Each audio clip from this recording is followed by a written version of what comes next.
আমার পিতৃদেব মাত্র ক্লাস 5-এ পড়ে। বয়স অনেক কম। কিন্তু অবাক করা বিষয় হল, এই বয়সে 2টা মেয়ের সাথে প্রেম করে ঘুরে বেড়ায়।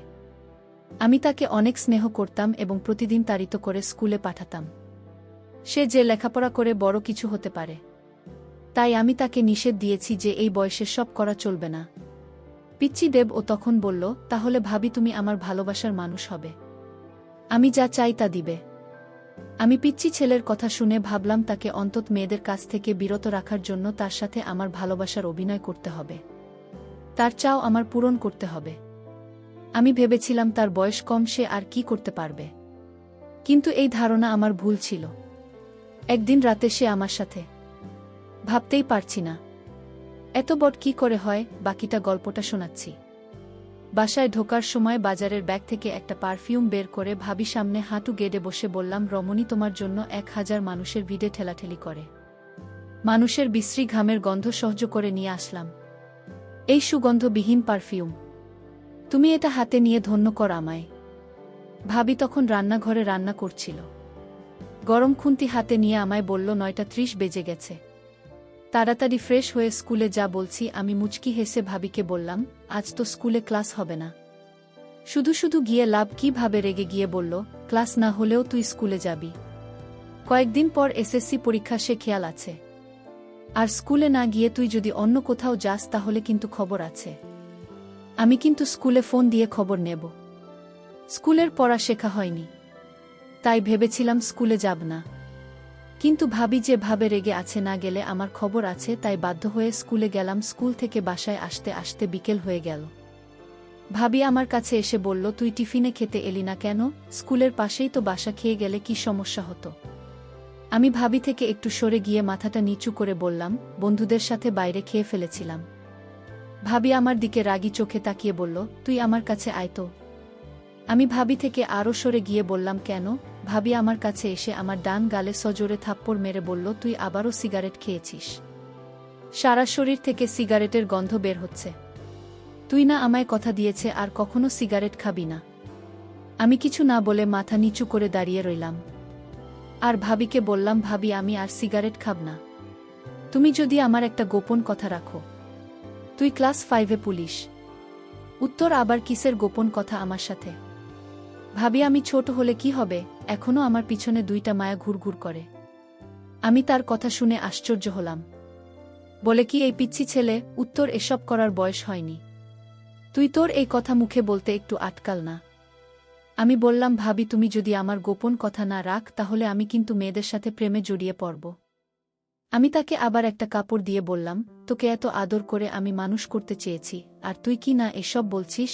ভাবি তখন রেগেমেগে আমায় বলল, তুই 2 সপ্তাহ আমার ধারে কাছে আসবে না। এই কথা বলে ভাবি যখন চলে যাচ্ছিল, আমি তখন ভাবি পিছন পিছন যেতে যেতে বললাম, আর জীবনেও প্রেমের কথা বলবো না। আমার একটা কথা রাখো ভাবি। ভাবি বলল, তোর কোনো কথা আমি এখন শুনবো না আর রাখব না। ঘুম থেকে উঠে দেখি মা খুব চিৎকার চেঁচামেচি করছে। মাকে যখন বললাম কি হয়েছে, মা তখন বলল, জমিদারের মেয়েকে বাড়ির বুক করে নিয়ে এসেছি। 7টা গেছে, এখন ঘুম থেকে উঠে না। এমন সময় খেয়াল করলাম ভাবে তাড়াহুড়ো করে মার কাছে এসে বলল, আসলে মা শরীরটা একটু খারাপ লাগছিল, তাই ঘুম থেকে উঠতে দেরি হয়ে গেল। ভাবের কথা শুনে মা বিরক্ত হয়ে বলল, তোমার তো সারা বছর শরীর খারাপ থাকে, একটা রোগা মেয়েকে ছেলের বুক করে নিয়ে আসলাম। ভাবি কিছু না বলে রান্নাঘরে চলে গেল। আমি ভাবি পিছন পিছন এসে বললাম, ভাবি আমি তোমার কাজে হেল্প করব। ভাবি রেগে আমার দিকে তাকিয়ে বলল, কয়েকদিন পর পরীক্ষা, সেটা মাথায় আছে?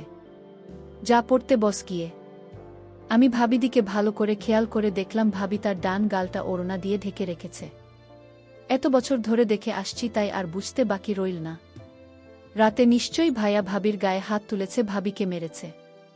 আমি ভাবি কিছু না বলে নিজের রুমে চলে আসলাম। মাঝে মাঝে ইচ্ছে হয় ভাবের প্রতি অন্যায়ের প্রতিবাদ করি, কিন্তু ভাইয়ের চোখের দিকে তাকিয়ে কথা বলার সাহস কখনোই হয়নি। রাত 11টা বাজে। বড় লাগেজ হাতে নিয়ে বাসায় হাজির। মা অবাক হয়ে জিজ্ঞেস করল, তুই এত রাতে? আপু বললাম, আমি আরে সংসার করব না। ঘুম থেকে একটু দেরিতে উঠলে শাশুড়ি নানা রকম কথা বলে, নন্দী আজেবাজে কথা বলে। সারাদিন সংসারের কাজ করেও কারো মন পায় না। এমনকি মাঝে মাঝে রাতুল আমার স্বামী আমার গায়ে হাত তোলে। আপনার কথা শুনে ভাইয়া রেগেমেগে বলল, কি, তোর স্বামী তাকে মারধর করে? এই রাতুলকে আমি মামলা দিয়ে জেলের ভাত খাইয়ে ছাড়ব। মা কাঁদতে কাঁদতে বলল, তুই কি কাজের মেয়ে নাকি যে তোর এত কাজ করতে হবে? শাশুড়ি হয়েছে দেখে মাথায় উঠে গেছে নাকি? তোকে কিছু বললে তুই কিছু বলতে পারিস না? আর নন্দী যখন আজেবাজে কথা বলে তখন গালে থাপ্পড় মারতে পারত না। ভাবি তখন বড় আপুকে বলল, সংসারে এরকম টুকটাক ঝামেলা হবে, তাই বলে সংসার ছেড়ে চলে আসা। কিন্তু ঠিক হয়নি। ভাবের কথা শুনে ভাইয়া সবার সামনে ভাবিকে থাপ্পড় মেরে বলল, এত বেশি বুঝো কেন? আমার বোনের বোনকে মারধর করবে, আরও এটা মেনে নিয়ে সংসার করবে? এমন সংসারে লাথি মেরে অনেক আগেই চলে আসা উচিত ছিল। এতক্ষণ সবার কথা শুনছিলাম, কিন্তু এখন আর চুপ করে থাকতে পারলাম না। যে ভাইয়ের চোখের দিকে তাকিয়ে কখনো কথা বলেনি, সেই ভাইয়ের চোখের দিকে তাকিয়ে বললাম, কেন পারবে না? ভাবি তো ঠিকই পারছে। আপুকে মেরেছে বলেছে দেখে তুমি দুলাভাইয়ের নামে মামলা দিবে? তুমিও তো ভাবিকে মারধর করে, তাহলে তোমার নামে কি মামলা দেওয়া উচিত? আমার দিকে তাকিয়ে বললাম, নিজের বেলায় 16 আনা আর পরের বেলা 4 আনাও না। ভাবি যদি কোনোদিন একটু দেরি করে ঘুম থেকে উঠেছে তাহলে তুমি তাকে যা তা বলছ। সারাদিন কাজ করেও ভাবি তোমার মন পায়নি। তুমি আমাকে বলছো নন্দী আজেবাজে কথা বললে তাকে থাপ্পড় মারতে, অথচ আমি নিজ চোখে দেখেছি আপুর গোসলের পানি গরম দিতে একটু দেরি হয়েছিল দেখে আপু ভাবিকে থাপ্পড় মেরেছিল। আমার কথা শুনে আপু ঠোঁট বাঁকিয়ে বলল, ভালোই তো ভাবি পক্ষে কথা বলছিস। নিজের মা ভাইবোনদের পরে ওই মহিলা এখন আপন হয়ে গেল। আমি মুচকি হেসে আপুকে বললাম, তুই তো আমার নিজের বোন ছিলি, কখনো কি একটা ফোন দিয়ে আমার খোঁজ নিয়েছিস? ছোট ভাইটা কেমন আছে? আমার বড় ভাই কি কোনোদিন আমার খোঁজ নিয়েছে আমি ঠিকমতো পড়াশোনা করছে কিনা, কাদের সাথে চলাফেরা করছি? কিন্তু ওই মহিলা প্রতিদিন আমার খোঁজ নিয়েছে, আমি কাদের সাথে মিষ্টি, আমি ঠিকমতো পড়াশোনা করছে কিনা, আমার কখন কি লাগবে সব ওই মহিলা খোঁজ রেখেছে। তোরা আপন হয়েও যে কাজগুলো করিস না, ওই মহিলাটা পর হয়েও সেই কাজগুলো প্রতিনিয়তই করেছে। ভাবি এখনো সোফায় বসে কাঁদছে। আমি ভাবিকে বললাম, কেবল বাজে 11টা, এখনো ময়মনসিংহের গাড়ি পাওয়া যাবে। এই সংসারের জন্য অনেক করেছ, যেদিন তোমায় সংসারের মানুষ তোমার প্রাপ্ত সম্মানটা দেবে সেদিন না হয় এই সংসারে ফিরে এসো, ততদিন না হয় বাপের বাড়িতে থাকলে। গাড়ি গন্তব্যের দিকে ছুটে চলছে। বাসের জানালা দিয়ে ভাবি আনমনে বাহিরের দিকে তাকিয়ে আছে। আমি ভাবিকে বললাম, ভাবি এই অন্ধকারে বাহিরে কি দেখছো? ভাবি চোখের কোণে লেগে থাকা চোখের জলটা মুছে বলল, তুই একটা পিচ্চি ছেলে হয়ে তুই আমার জন্য এত কিছু করলি, তোর এই ঋণ আমি কোনোদিন পরিশোধ করতে পারবো না। ভাবিকে বললাম, ভাবি তুমি একটু ধৈর্য ধরো, দেখবে সব ঠিক হয়ে গেছে। পিচ্চি ছেলের কথা শুনে আমি বারবার অবাক হচ্ছি। যাই হোক, আমিও ভাবির সাথে ভাবির বাপের বাড়ি চলে এলাম। ভাবে বলল, আমি তোকে আমাদের বাড়ির পাশের স্কুলে ভর্তি করাব। পিচ্চিদের বলল, ও তার একটি নাম আছে, সেটা হল জিসান। পিচ্চি জিসান বলল, আমি স্কুলে পড়ব না, যদি তুমি আমার গোপন কথা না রাখ। বাড়িতে গেলে বাবা আমায় খুব সুন্দর করে থাকতে দিল। যে সংসারে মেয়েদের কোনো মূল্য নেই সেই সংসারে না থাকাই ভালো। বাবা আমাকে এভাবে সাহস দিয়ে বলেছিল, মা তুই আজ থেকে আমার বাড়িতে থাকবি আর তোর দেবর পিচ্চি জিসানকে লেখাপড়া শেখাবেন। পরদিন আমার পিচ্চি জিসানকে স্কুলে ভর্তি করে দিলাম। সে স্কুলে প্রতিদিন যেত। আমি মাঝে মাঝে খোঁজ নিতাম জিসান কি আসলে ভালো করে লেখাপড়া করছে নাকি উল্টাপাল্টা কোনো কিছু করছে। কিছুদিন স্কুলে ভালো করে লেখাপড়া করতে শুরু করল। কিছুদিন পর দেখলাম আমার পিতৃদেব জিসানের পরিবর্তন, সে ঠিকমতো খাওয়া দাওয়া করে না, রাতে লেখাপড়া করে না। আমি তাকে কিছু না বলে আমি তার মনের ভিতর কি চলছে তা জানতে আমি তার স্কুলে লুকিয়ে যেতাম। কিন্তু স্কুলে একদিন লুকিয়ে গিয়ে যা দেখলাম তা দেখে আমার মাথায় মনে হয় আগুন ধরে গেল। এই ছেলে এই বয়সে দুইটা মেয়ের সাথে প্রেম করে ঘুরে বেড়াচ্ছে, আমি তা দেখে অবাক হয়েছিলাম। আমি আজ সিদ্ধান্ত নিলাম, জিসান বাড়িতে আসে আজ তাকে জবাবদিহি করতে হবে। এই বয়সে এসব করা কি ঠিক? স্কুল থেকে জিসান বাড়িতে ফিরল। আমি তাকে জিজ্ঞেস করলাম, জিসান তো স্কুলে কি ঠিকমতো পড়ালেখা করছিস? জিসান বলল, ভাবি কি বলো, আমি আজ সাপ্তাহিক পরীক্ষায় ফার্স্ট হয়েছি। আমি মনে মনে বললাম, আহা বোকা ছেলে, তুই আমাকে বোকা বানিয়ে ফেলতে চাইছিস, এটা তো পাচ্ছি না। জিসান, তুই আমার কাছ থেকে কিছু লুকানোর চেষ্টা করবি না, আমি কিন্তু সব জানি। ভাবের কথা শুনে আমার গলাটা শুকিয়ে গেল। আমি বললাম, ভাবি আমি কি তোমার সাথে মিথ্যা কথা বলতে পারি? আচ্ছা জিশান, তুই আজ আমার সাথে এত বড় মিথ্যা কথা বলতে পারি? তুই তোর বিষয় আমি জেনেছি, তুই এই বয়সে প্রেম করে ঘুরে বেড়াস, তাও একজনের সাথে না, দুজনের সাথে। আমি আজ নিজ চোখে দেখেছি তুই মেয়েদের সাথে বসে গল্প করছিস। আমার চোখে তুমি ফাঁকি দিতে পারবি না জিসান। জিসান, আমি তোকে নিয়ে অনেক স্বপ্ন দেখি। তুই এখন এসব করলে তো তোর জীবনটা নষ্ট হয়ে যাবে। জিসান আমায় বলল, ভাবি আমি জানি না আমার রাতের শরীর কেমন লাগে। আমি জিসানের কথা শুনে বুঝতে পারলাম ওকে এই প্রেম করা থেকে বাঁচাতে হলে আমার তার সাথে কিছু অভিনয় করতে হবে, তার ইচ্ছা আমার পূরণ করতে হবে। যাই হোক, আমি জিসানকে বললাম এসব তোর বাদ দিতে হবে, নইলে আমার অবস্থা খুব খারাপ হবে। কিন্তু আমি জিসানকে বললাম, জিসান তুই কি চাস বলতো? যদি আমার কাছে থাকে তাহলে আমি তোকে দিব। জিসানের মুখে হাসি ফুটে উঠল আমার এই কথা শুনে। ভাবি তুমি যদি আমার মনের আশা পূরণ করো তাহলে আমি সব বাজে কাজ থেকে বের হয়ে আসব। আমি জিসানকে বলেছিলাম, জিসান কি তোর ইচ্ছা আমার কাছে বলতে পারিস? জিসান তখন আমার কথা শুনে স্মরণ পেল। ভাবি তুমি সত্যি আমার ইচ্ছা পূরণ করবে? আমি জিসানকে বললাম, তাহলে কি তোর মনে হয় আমি মিথ্যা কথা বলছি? জিসান বলল, ঠিক আছে ভাবি, রাতে বলবো।